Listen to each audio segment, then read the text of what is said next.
என் வாக்குச்சாவடியில் திராவிட முன்னேற்ற கழக கூட்டணியை வெற்றி பெற வைப்பேன். என் தொகுதி வெற்றி தொகுதி என்ற உறுதிமொழியை எல்லோரும் எடுத்துக்கிட்டு செயல்படணும். பாஜக கிட்ட இருந்து தமிழ்நாட்டை காப்பாற்றுகிற கட்சி கட்டமைப்பை கொள்கை பிடிக்கும் வலிமையான தலைமையும் நம்ம கிட்ட மட்டும்தான் இருக்குது. யார்கிட்ட எனக்கு தெரிஞ்சது அரசியல் மட்டும்தான். தலைவர் கலைஞரா இருந்தா கவிதை எழுதுவார், கதைகள் எழுதுவார், சினிமா வசனம் எழுதுவார், இலக்கிய மேடைகளை கலக்குவார், பேசுவார். ஆனா நான் அரசியல் அரசியல் உழைப்பு உழைப்புன்னு வளர்க்கிறேன். டிவி பார்த்தா கூட நியூஸ் சேனல் தான் பார்ப்பேன்.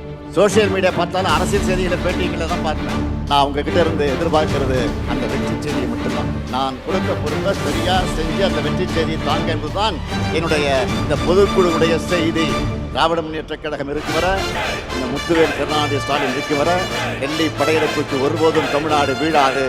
தமிழ்நாடு போராடும், தமிழ்நாடு வெல்லும். போர் முழக்கம் கேட்டதுமே வெற்றியை பிரிக்கும் வேகத்தோட கிளம்பும் வேங்கைகள் போல இங்கே கூடியிருக்கக்கூடிய உங்களை எல்லாம் பார்க்கும்போது எனக்கு புது எனர்ஜியே வந்திருக்கு.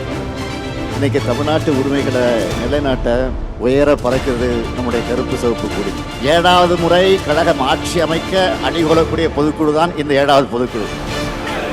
மதுரையை சுற்றி கிட்டத்தட்ட 60 கிலோமீட்டர் சுற்றளவுக்கு கருப்பு சிவப்பு கொடி பறக்கும். பகுத்தறிப்பவர்கள் பெரியார், அறிவுலக ஆசான் அறிஞர் அண்ணா, தமிழின தலைவர் கலைஞர், திராவிட முன்னேற்ற கழகம், கருப்பு சிவப்பு கொடி, உதயசூரியன் சின்னம், அண்ணா அறிவாலயம், இவைதான் நம்முடைய உயிர். இந்த உயிர்களை கொண்டு உயிரினும் மேலான தமிழ்நாட்டை, தமிழினத்தை இதுவரை காத்தது போல இனியும் காப்போம்னு உறுதி எடுக்கிற பொதுக்குழு தான் இந்த பொதுக்குழு. திராவிட முன்னேற்ற கழகம் வழக்கமான அரசியல் கட்சி அல்ல. வரலாற்றில் எத்தனையோ அரசியல் கட்சிகள் வரும் போகும். ஆனால் கொள்கைக்காக தோன்றி லட்சியத்துக்காக தியாகங்கள் செஞ்சு மக்களுடைய ஆதரவை பெற்ற அரசியல் இயக்கம். இந்தியாவிலே முதலாக ஒரு மாநில கட்சி ஆட்சியை பிடிச்ச வரலாற்று பிடிச்ச இயக்கம் தான் நம்முடைய இயக்கம்.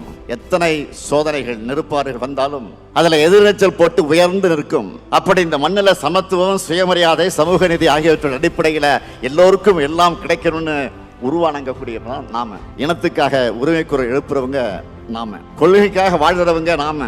கொள்கையை பரப்ப கட்சியும் கொள்கையை வென்றெடுக்க ஆட்சியும் தேவைன்னு உழைக்கிறவங்க நாம. தடமாறாத கொள்கை கூட்டம் நாம. அதனாலதான் எந்த கோமாளி கூட்டத்தாலையும் நம்மை வெல்ல முடியல, இனியும் வெல்ல முடியாது.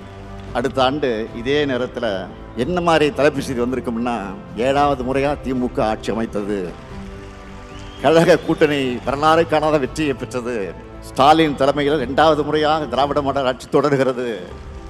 இதுதான் தலைப்பு செய்தியாக இருக்கணும். அதுக்கான வியூகத்தை வகுக்கிறது தான் இந்த பொதுக்குழு. உங்களுக்கே தெரியும், நான் மமதையில் பேசுறவன் இல்ல, கண்ணு கட்டிய தூரம் வரை எதிரிகளே இல்லைன்னு ஆணவ குரல் சொல்றவன் இல்ல. எந்த காலத்திலையும் எனக்கு ஆணவமோ மமதையோ வராது. என்னை பொறுத்தவரையில் பணிவுதான் தலைமை பண்பின் அடையாளம்.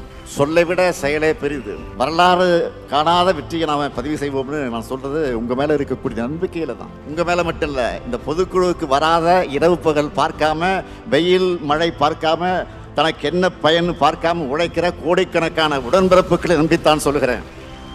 கழகம் இதுவரைக்கும் அடைஞ்ச வெற்றிகளுக்கெல்லாம் நீங்க தான் காரணம். உடன்பிறப்புகளான நீங்க இல்லாம கழகமும் இல்ல, நானும் இல்ல. என்னை தலைவராக உருவாக்குனது நீங்க.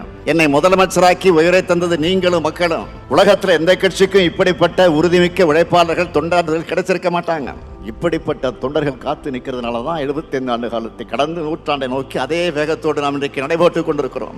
அரசியல் எதிரிகள் ஒரு பக்கம், கொள்கை எதிரிகள் ஒரு பக்கம், இன எதிரிகள் இன்னொரு பக்கம், துரோகிகள் அடுத்த பக்கம்னு எல்லா பக்கமும் எதிரிகள். கடந்த அதிமுக பாஜக கூட்டணி ஆட்சியால அதெல்லாம் பாதாளத்திற்கு போன தமிழ்நாட்டை மீட்டிருக்கோம். ஒன்றிய பாஜக அரசு நம்ம உரிமைகளுக்கு எதிரான எத்தனை நடவடிக்கைகளை மேற்கொண்டாலும் அத்தனையும் எதிர்த்து இன்று வரை போராடிக்கிட்டு இருக்கிறோம். நமக்கு நியாயமா ஒதுக்க வேண்டிய நிதியை ஒதுக்காம தமிழ்நாட்டை பொருளாதார ரீதியாக முடக்க நினைச்சாலும் அந்த நெருக்கடிகளெல்லாம் கடந்து மக்களுக்கான நலத்திட்டங்களை நாம செயல்படுத்திக்கிட்டு இருக்கிறோம். பொருளாதார ரீதியான முட்டுக்கட்டைகள், அரசியல் ரீதியான முட்டுக்கட்டைகள், ஆளுநர் வழியாக வரக்கூடிய முட்டுக்கட்டைகள், உரிமைகளை பறிக்கக்கூடிய அபகரிக்கக்கூடிய முட்டுக்கட்டைகள்னு எத்தனையோ தடைகளை ஒன்றிய பாஜக அரசு போட்டாலும் அதையெல்லாம் கடந்து இன்று இந்தியாவிலேயே வளர்ச்சியில் நம்பர் 1 மாநிலமாக தமிழ்நாட்டை உயர்த்தி இருக்கிறோம்.